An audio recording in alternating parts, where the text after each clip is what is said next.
انہی میں سے ایک مسئلہ یہ ہے کہ اگر کسی نے اپنے غلام کو تجارت کی اجازت دے دی،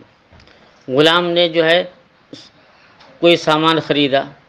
خیار شرط کے طور پر، اور بائع نے اسے مدت خیار میں ثمن سے بری کر دیا، کہہ دیا کہ میں نے تمہارا ثمن معاف کر دیا ہے، تو معاف کرنے کے بعد بھی امام اعظم رحمۃ اللہ علیہ کے نزدیک خیار شرط باقی رہے گا، اور حضرات صاحبین نزدیک خیار شرط باقی نہیں ہوگا۔ انہی مسائل میں سے کہ لو کان المشتری عبدن معزون لہو، کہ اگر خریدنے والا غلام اس کا معزون ہو، یعنی آقا نے اس کو خریدنے کی اجازت دے دیا ہو، فَأَبْرَاهُ الْبَائِعُ عَنِ الثَّمَنِ، تو بائع نے اس غلام کو ثمن سے بری کر دیا مدت خیار ہی میں، تو بقیا خیارہ عندہ،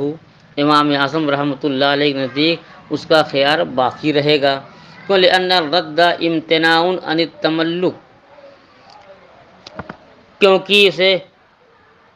وہاں عبد معزون کا واپس کرنا یہ اسے مالک بننے سے کیا ہے؟ روکنا ہے، مالک بننے سے رکنا ہے۔ والمعزون لہو یلی ہے، اور معزون عبد معزون کو اس کی وکالت ہے، اس کی ولایت ہے کہ اپنے آپ کو مالک بننے سے روک دے۔ وعندہما بطل خیارہ، اور حضرات صاحبین کے نزدیک جو ہے اس کا خیار باطل ہو جائے گا، کیوں؟ لأنہ لما ملکہ کان الرد منہ تملیکا، کیونکہ جب اس نے جو ہے مبیع کا مالک بنا دیا تو اب یہ رد کرنا، واپس کرنا، یہ مالک بنانا ہوا بغیر عوض کے، وہو لیس من اہلہ، اور وہ عبد معزون جو ہے یہ مالک بنانے کا اہل نہیں ہے، کیوں؟ اس لیے کہ جب دیکھیے بائع نے ثمن معاف کر دیا، جو بائع نے ثمن معاف کر دیا تو گویا اس کو مبیع کا مالک بنا دیا ہے، لیکن اور یہ جو عبد معزون ہے اس کو مالک بننے کا اختیار ہے، اس کو ولایت حاصل ہے، لیکن اس کو واپس کرنے کی بھی ولایت حاصل ہے۔ تو امام اعظم رحمۃ اللہ علیہ کے نزدیک جو ہے اور صاحبین کے نزدیک اس مسئلے میں اختلاف ہے، بنیاد وہی ہے کہ امام اعظم کے نزدیک جو ہے خیار شرط کے طور پر خریدنے سے مشتری کی ملکیت میں نہیں داخل ہوتی ہے، اور صاحبین نزدیک مشتری کی ملکیت میں داخل ہو جاتی ہے۔ ومنہا، اور انہی مسائل میں سے یہ ہے اذا اشترى ذمی من ذمی خمرا علی انہ بالخیار ثم اسلم بطل الخیار عندہما لانہ ملکہ فلا یملک ردہا وہو مسلم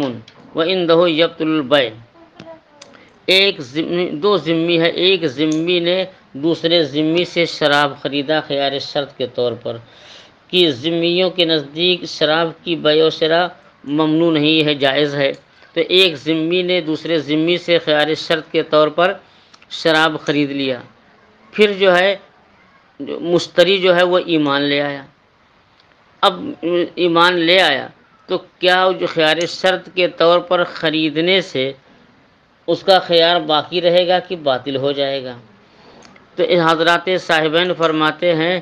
کہ جب وہ مسلمان ہو گیا تو مسلمان ہوتے ہی اب خیار شرط باطل ہو گیا، کیوں؟ جب اسلام لانے کے بعد شراب واپس کرے گا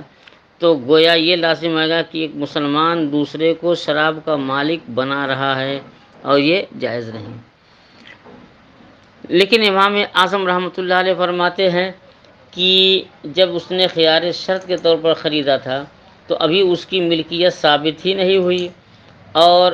جب ملکیت ثابت نہیں ہوئی اور مدت خیار ہی میں اس نے اسلام قبول کر لیا، اسلام قبول کر لیا تو اب شام کے وقت جو ہے وہ چیز اس کی ملک میں داخل نہیں ہوگی، تو اس لیے کہ مسلمان شراب کا مالک نہیں ہوتا، اور یہ بیع جو ہے سرے سے فسخ ہو جائے گی۔ اور جس نے انہی مسائل میں سے یہ ہے کہ جب کسی ایک ذمی نے دوسرے ذمی سے شراب خریدا اس شرط پر کہ اسے اختیار حاصل ہے،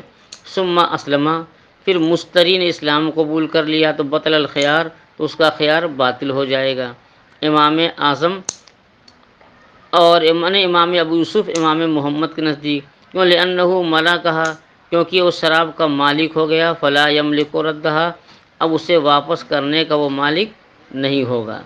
اس حال میں کہ وہ مسلمان ہیں۔ اب وہ مسلم شراب کا مالک تو ہو چکا تھا، لیکن اب حالت اسلام میں کسی کو مالک نہیں بنائے گا۔ امام اعظم رحمۃ اللہ علیہ کے نزدیک یبطل البیع، امام اعظم رحمۃ اللہ علیہ کے نزدیک بیع باطل ہو جائے گی، وَلِأَنَّهُ لَمْ يَمْلِكْهَا، کیونکہ خیار شرط کی وجہ سے وہ اس کا مالک ہی نہیں تھا۔ جب اس کا مالک ہی نہیں ہوا، وَلَا يَتَمَلَّكُ بِإِسْقَاطِ الْخِيَارِ، تو اپنا خیار شرط ساقط کر کے جو ہے دوسرے کو یعنی بائع کو مالک نہیں بنائے گا۔ وہ مسلم، اس حال میں کہ وہ مسلمان ہو۔